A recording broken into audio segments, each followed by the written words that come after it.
Assalamualaikum warahmatullahi wabarakatuh.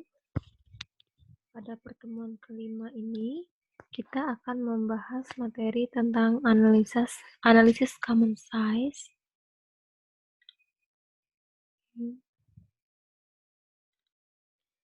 Ini untuk teorinya bisa kalian baca. Apa itu analisis common size, apa tujuannya, dan apa-apa saja yang akan dianalisis. Oke, di sini analisis common size adalah teknik analisis yang dilakukan dengan cara membuat perbandingan antara satu elemen tertentu sebagai komponen dari elemen yang lain pada laporan keuangan yang sama. Nah, jadi di sini tujuannya adalah untuk membandingkan elemen komponen dari suatu elemen dengan elemen yang lainnya.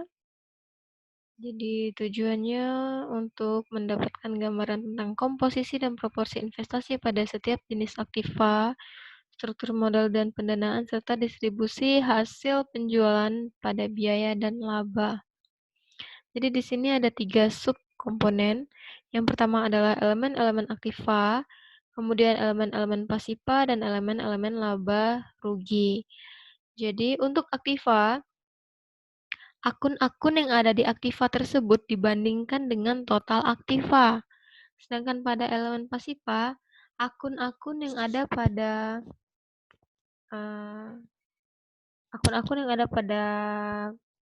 pasifa dibandingkan dengan total pasifa. Sedangkan pada laba rugi, akun-akun yang ada di dalam laba rugi nanti dibagi dengan penjualan. Oke, untuk mempermudahnya langsung masuk ke contoh soal. Di sini ada laporan keuangan. Ini adalah laporan posisi keuangan atau neraca tahun 2009 dan tahun 2010.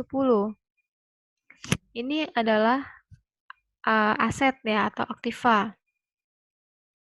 Jadi di sini kita membandingkan akun-akun yang ada di neraca ini, yaitu di bagian aset atau aktiva, dibagi dengan total asetnya. Ini untuk 2009 dan ini untuk 2010. Yang pertama, kita membandingkan kas dengan total aset. Kasnya 30 juta dibagi dengan total aset 750 juta dikali 100 hasilnya adalah 4% untuk 2019. Sedangkan untuk 2020, kasnya 50 juta dibagi dengan total aset 1 miliar, maka persentasenya adalah 5%. 50 juta dibagi 1 miliar dikali 100%. Selanjutnya adalah surat berharga 15 juta dibagi dengan 750 juta dikali 100 adalah 2%. Begitu seterusnya, di dalam komponen aset ini, masing-masing akunnya dibagi dengan total aset. Inilah hasil persentasenya. Ini untuk 2009 dan ini untuk 2010. Ini untuk aset atau aktiva. Kemudian ini adalah pasifa. Masih dalam laporan posisi keuangan atau neraca. Nah, pasifa itu terdiri dari hutang dan modal. Jadi masing-masing akunnya dibagi dengan total pasifa. Yang pertama utang dagang. Untuk tahun 2009, 45 juta dibagi dengan 750 juta hasilnya adalah 6%. Kemudian utang wesel 37.500 dibagi dengan 750 juta adalah 5% dan seterusnya. Kemudian ini adalah laporan laba rugi. Nah, di sini laporan laba rugi itu membandingkannya adalah akun-akun yang ada pada laporan laba rugi ini dibagi dengan penjualan. Ingat rumus di atas, rumusnya ini. Untuk elemen-elemen laba rugi dibagi dengan penjualan. Nah, Di sini penjualannya pada tahun 2009 penjualannya adalah 1.020.000.000 rupiah. Di sini 100%-nya ya, karena ini sebagai pembaginya adalah penjualan. Yang pertama adalah return dan potongan penjualan.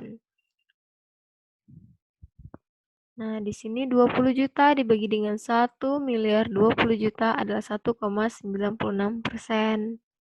Kemudian penjualan bersihnya adalah 1 miliar, maka 1 miliar dibagi dengan penjualan 1.020.000.000 adalah 98,04%. Kemudian ini ada persediaan awal 70 juta dibagi 1.020.000.000 adalah 6,86%. Pembelian barang tersedia untuk dijual, persediaan akhir, dan seterusnya sampai dengan laba ditahan. Ini laba ditahannya 200 juta dibagi dengan penjualan 1.020.000.000. Hasilnya dikali 100, hasilnya adalah 19,61%. Oke. Ini untuk perhitungannya sangat gampang. Kuncinya adalah ini. Ini untuk laporan neraca atau laporan posisi keuangan, yaitu ada aktiva dan pasiva. Dan ini adalah untuk elemen laporan laba rugi. Untuk di neraca itu ada aktiva dan pasiva. Bagian aktiva di masing-masing akunnya dibagi dengan total aktiva. Sedangkan untuk pasiva, masing-masing akunnya dibagi dengan total pasiva. Sedangkan pada laba rugi, masing-masing akunnya dibagi dengan penjualan. Oke, ini adalah kesimpulan dari analisis common size. Nah, bisa dilihat di sini. Dari sisi laporan posisi keuangan pada tahun 2010, komposisi aset lancar sebagian besar berupa persediaan. Nah, itu 15% dari total aktiva. Nah, hal ini mengindikasikan adanya kemungkinan kesulitan perusahaan dalam melakukan penjualan barang dagangan. Sedangkan dari posisi laporan laba rugi, secara absolut maupun relatif, perusahaan mengalami peningkatan. Peningkatan laba dari tahun 2009 ke 2010 sebesar 27 juta atau 0,11%.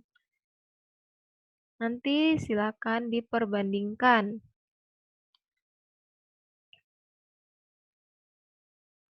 Dari tahun 2009 ini, di sini persediaannya yang paling besar. Mengapa persediaannya yang paling besar?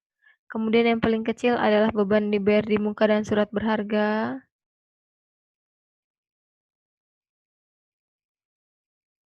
Nah, pada tahun 2010,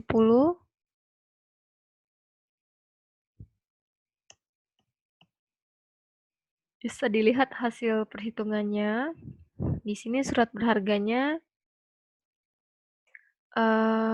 menurun jadi 0,50%. Sedangkan pada pasipa, hutang dagang paling besar sebesar 10%. Untuk hutang jangka pendeknya ya, sedangkan untuk jangka panjangnya masih didominasi oleh hutang bank. Nah, kemudian untuk modal sahamnya di sini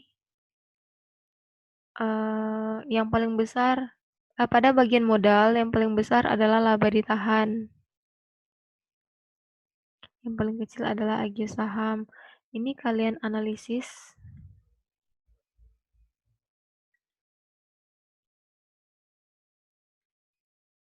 Contoh menganalisisnya bisa dilihat daripada kesimpulan ini.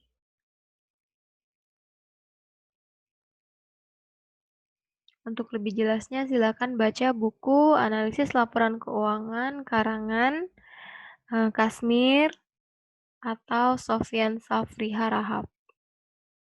Untuk perhitungannya cukup mudah, hanya membandingkan akun-akunnya dengan total aktiva atau pasifa. Kemudian kalau untuk di laba rugi, masing-masing akunnya dibagi dengan penjualan. Oke, sekian penjelasan singkat tentang analisis common size. Silakan dipelajari lebih lanjut, dibaca bukunya. Semoga bisa dipahami.